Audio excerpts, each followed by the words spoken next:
Rhiannon Samuel here, Executive Director for Viante, New Mexico, chiming in to give you an update on what's going on in the state of New Mexico political arena.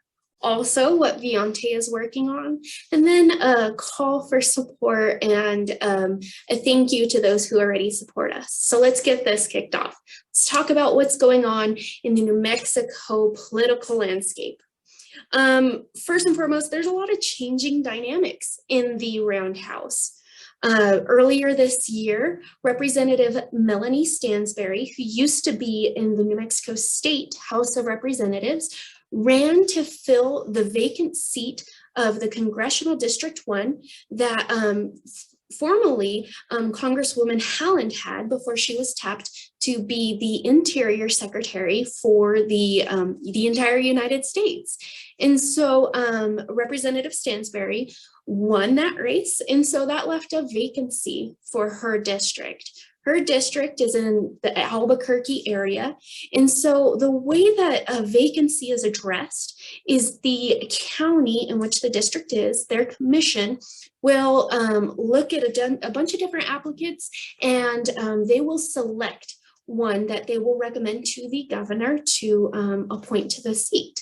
So that already happened, and that person will get formally sworn in at the beginning of the session in 2022. They all have an oath to do, and she'll go through that process. Now, there was another vacancy that happened in the New Mexico House, and that was by former Representative Cheryl Williams Stapleton, who, after a long investigation, was accused of some impropriety, both with state funds and then with funds in the Albuquerque Public School District. Now, former Representative William Stapleton was an employee both as a state legislature for many years and then with the Albuquerque Public Schools. So it's kind of a double whammy there in some regards, where she had a lot of say over how public money was spent with both entities, and through the investigation found that it was improper. So that is still going on, and it's there are charges filed against her, so she stands accused of having some wrongdoing. But of course, she is going through the judicial process to see if she's ultimately guilty. But in the process of that, she has stepped down from her seat, and like I had mentioned with Representative Stansberry's seat, the same process applied, and another person was appointed to that seat. Now, there is some drama happening in the other chamber of New Mexico State Roundhouse with the Senate. It's Senator Jacob Candelaria. He is a Democrat who has been there for many years, and he didn't really agree with the Democrat leadership in that chamber, and so he stepped away from his caucus, kind of making him somewhat of a lone wolf. He doesn't caucus now with either the Democrats or the Republicans. Now, what you might be asking yourself is, well, what's the point of a caucus? And really why they're there is to kind of have this teamwork mentality where they're all going to move towards a similar set of goals and objectives to accomplish various things. And they have different tactics to get there, and then they also have a lot of support within the caucus. But because he didn't agree with the direction his party caucus was going, he stepped away. Now, it goes a little beyond that. Because he stepped away, leadership, who are Democrat because they hold the majority, have now put him in a different office space and are considering, and I believe they have already done it, changed his seating assignment on the Senate floor. That's where they go for floor sessions and they make those big votes. Now, Senator Candelaria alleges discrimination and harassment in several instances, and so he has put forth a lawsuit against Senate leadership. That's still very much working itself out, but rest assured that is not the last time you've heard of what's going on here. Certainly very dramatic, and it's going to be an interesting dynamic to watch play out in 2022. Now, to further add to the complexities of everything, in 2022, there is the gubernatorial race. And there have been state legislators who have announced their bid against sitting Governor Michelle Lujan Grisham, who has announced she is running again for her seat for her second term. And this would be Representative Rebecca Dow. And why I mention this is because it's going to really inform the behaviors move from this point forward, or once she announced forward, because as they go through the legislative process starting in January, a lot of their behaviors and the tactics they use are going to be a direct reflection on how their race is going. So in Representative Dow's case, she may be putting forth some more strongly worded legislation, or she may be even more outspoken than she already is because she is running for this seat. You may also see, conversely, Democrats being more vocal because they are rising in support of the seated governor. Election years are always very tricky in that way. And to compound upon that issue, we also have the different races happening. It's going to be the state representatives. So they are on 2-year terms. They run every other year, and then senators run every 4 years. So election years are an interesting thing to watch because everything they do is for their campaign and to go back to their constituents and potential voters to say, this is what I have or have not done for you. Now, there's growing tension between Republicans and the governor. This has really always been the case just by nature of the dual party system, but it's grown to an even greater boiling point with Albuquerque having the highest homicide rates that it's ever seen, and Republicans being really critical of the governor and her party for not doing enough over the past few years to address our crime issue in New Mexico. They're being quite vocal and have asked for a special session to address crime.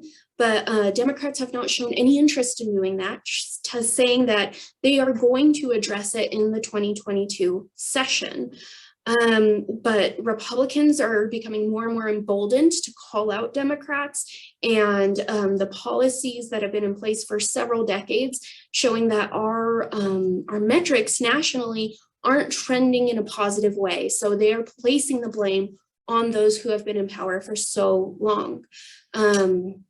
I just see both sides getting much more vocal and, quite frankly, much more charged than ever before. Before, there was some level of diplomacy and statesmanship, but now it's just calling them out, not sugarcoating anything and saying, this has to change, or you're absolutely wrong for these reasons.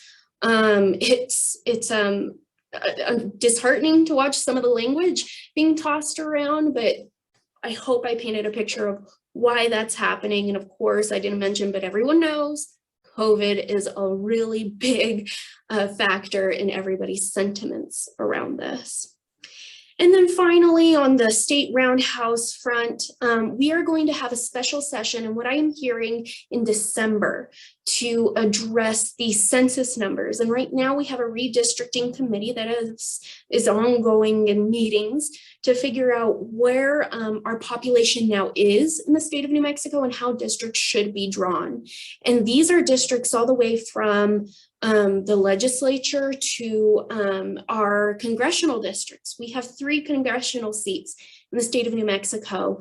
And as a refresher from previous videos, there has been talk about our southern district, that's Congressional District 2, that Congresswoman Harrell currently has, and redistricting it in a way that would favor Democrats. And now that's Democrats who have said that. Conservative Republicans are saying absolutely not. We need to preserve the integrity of that district and the voters that have that belief system. So it is a ton of work that they're undergoing. It's informed by a lot of experts, but there's still the opportunity for politics to come into the mix. And so I really encourage everybody to pay a lot of attention to what's happening, because you want to make sure that your voice is still very much represented in all forms of government, and districting has a huge say in that. So pay attention. Now, what Viante is working on. So what I just covered everything on the political front, or a lot. There's so too much to do with the entire video on. But so typically in the past, Viante would be working on the state legislature and different races around that. And this year, we are doing voting resources even at the municipal level, and it includes school boards. We have decided to pick the 5 largest school districts in the state of New Mexico and survey the candidates hoping to be on those seats to give you a better picture of who they are and what they stand for. Now, the reason why we went this route is because of the Local Election Act and how before there you would normally see a school board election in like April or so the voting turnout was really low. This is the second time ever that it's going to be on our general election ballot in November. And so you may not really know much about it or the folks there because there aren't a lot of resources. So we've taken the task upon ourselves to survey the 29 candidates in those 5 districts. It's Albuquerque, Rio Rancho, Santa Fe, Las Cruces, and Gadsden. And we're going to post it on our website and share it with local media in each one of those markets, so you can be an educated voter. In addition to the school board, I will be sharing a lot of resources from the League of Women Voters to other nonprofits, so you can get a more complete picture of who you're voting for and what their job would entail should they get the job. We're not biased, so we'll put both left and right resources as we come across it. Just if there's something you don't see that's on our site when we launch it at the beginning of October, let me know, we'll post it. Again, all in an effort to have educated voters. Now, looking forward to 2022, Viante is still talking to a lot of experts and other policymakers to see what we're going to focus on and advocate for, and subsequently put into a scorecard. If you have ideas, please let me know. We have a lot of leads and we're coming close to decisions, but that doesn't mean the door's shut to new ideas. So please send any ideas to info@viantenm.org. And finally, I just want to say thank you so much for all of your support, watching my very long videos. There's just so much to talk about when it comes to New Mexico politics, so I always find it a struggle to pare it down. But I think it's also relevant because this is a layer of government that has a lot of impacts on our lives, a lot like with the municipal elections, of course, the mayor can make a decision one day and you can see it tomorrow, but even the state legislature, which is our focus, they can make a decision one month and you'll see it the next month. And when you go to the federal level, that may take a little bit more time. And so that's why I think it's so important that you focus and pay attention to local politics in your area, because we all have a voice. We all have opinions on what can make things better. It's up to us to make sure that we're electing folks that will execute on those ideas and will work in the best interest of us and our families. So thank you. If you support our work, our nonpartisan approach to New Mexico politics, please consider giving us a donation. You can go to viantenm.org/donate to donate, and every penny helps. You can dictate how much or how little you want, and at whatever frequency, every single penny helps. So thank you, and I really appreciate your time.